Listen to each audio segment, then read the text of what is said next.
Hey guys, welcome to a new video today. I'm back with a tips and tricks video for the 787B finals. Now, as you can see, the event has started. It's a 3-day event, and I'm currently placing 22nd on the board.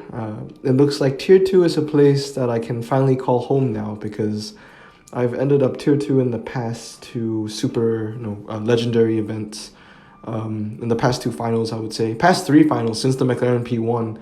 And I never managed to break top 8 once again, which is a bit sad, but I, I can't really help it, let's be honest. But I would like to give you my tips and tricks for how to possibly get tier 1 and do better than what I'm doing right now. So my first tip for you guys is to join on the final day. Now, like I said, this is a 3-day event, and I made the mistake of joining on the second day. I thought that joining on the second day would be fine, and I could have a pretty good position there. Unfortunately, that wasn't the case due to the fact that the bracket size is 500 people. Now, I don't remember it being that big. I thought it was like 300 people, but nevertheless, it was 500 people. And as you can see, if you look at the top, you can see Mr. Bugatti sitting at 6th place. And now, if Mr. Bugatti is sitting at 6th place, you don't want to know the decks of the 5 people above him. But you never know. Maybe he just could be protecting them or whatever. But as you can see, in 13th place is Matt Mason. He is also a well-known member around the community, and he has a really, really scary garage. So if he's in tier 2, then it's basically saying that I'm lucky to be in tier 2 as well. But my first tip would be joining on the final day. I wouldn't say the last 10 minutes, but I would say the final 24 hours. That would get you probably into a new bracket, an easier bracket, and it just, yeah, you'll just do better, I would believe. The next thing is that not all the races, not all the tracks are drag races for the 787B finals. Now, you know Hutch, they're always trying to like come up with their little surprises here and there, and once again they did. We all know American cars, they have the reputation of being fast, having a fast 0 to 60, winning the drag races and all that kind of stuff. So if you're planning on putting in 5 drag race cars, like 5 Aerovets or 5 ZR2s, well, you'll be wrong. I would say put in 2 drag race cars and 3 others that aren't really primarily made for drag races. This is because there are tracks in the finals that require cars of medium high clearance and just good grip in general. So I would say if you fully upgrade your cars, whatever cars you have, upgrade it in a 3-2-3 format.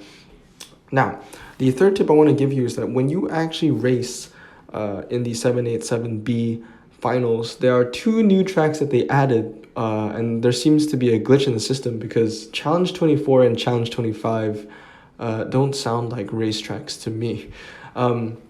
So you guys might notice that you might see a Challenge 24, Challenge 25. I would show you an example, but I don't want to jeopardize my place because one of my cars that are in my starting lineup is being upgraded right now.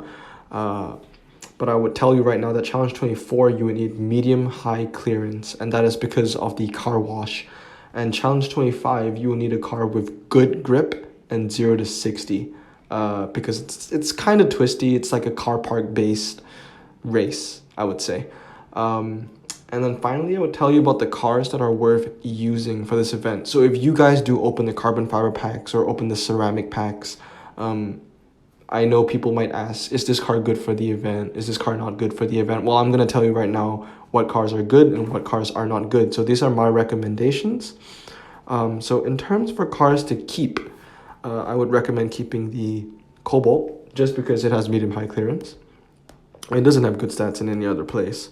The Grand Sport because this car has super high grip. I think it has the highest grip out of every ultra rare American Dream car, and that is 85 handling. It's insane. It would go up to 94 grip, I would believe. I would also recommend keeping the Camaro SS because it's just a really good, powerful, all-rounder car to keep. It has better mid-range acceleration than the convertible for sure. And of course the Aerovet, I would recommend keeping the Aerovet for drag races, but however, I want you to know that in terms of car ratios, get 2 drag race cars and then 3 cars which are like good grip, and 1 has to be medium clearance. So do not get 5 of these and put it in your deck, or do not get 5 of these and put it in your deck. I would recommend getting the Aerovet though, because it is just a lot better than the ZR2. ZR2 is a great car if you can only open ceramics. So if you only open ceramics, if you get the ZR2, do keep it. Other cars I would recommend keeping would be the Monte Carlo SS, because it has decent grip when you fully upgrade it. It goes to like 86, 85, and it's medium ground clearance. And lastly, we'll go to Dodge and what I recommend from Dodge. The Dodge Challenger all-wheel drive. This is a car I would really recommend you to keep. If you do have it, then you are really lucky, because it's medium high clearance. It goes up to 93 grip, or 93 handling, and it's 4-wheel drive. So not a lot of the cars that they added from the American Dream has 4-wheel drive capabilities. So do keep it if you do have it. Another car I would recommend is the Dodge Charger Daytona. Now I wouldn't be recommending like the Hellcat, because any car that you get that is epic or above, it's a no-brainer. Just keep it, you know? Like the Hellcat's an amazing car and I love it so much. I'm so happy I got it. But another car I do recommend keeping is the Durango SRT, just because in the long run this car will probably get upgraded, because Hutch got the stats on this car so wrong, and also because it's high ground clearance and it's decent. It goes up to about 85, 84 grip. It's not bad. Now, finally, I just want to say what my deck is for this event. You guys may have saw it just now, but I'll show it again, and I'll tell you why I chose these cars. As you can see, my Hellcat and my Aerovet are used primarily for drag races. Drag races, 0 to 100 test bowls, that's it.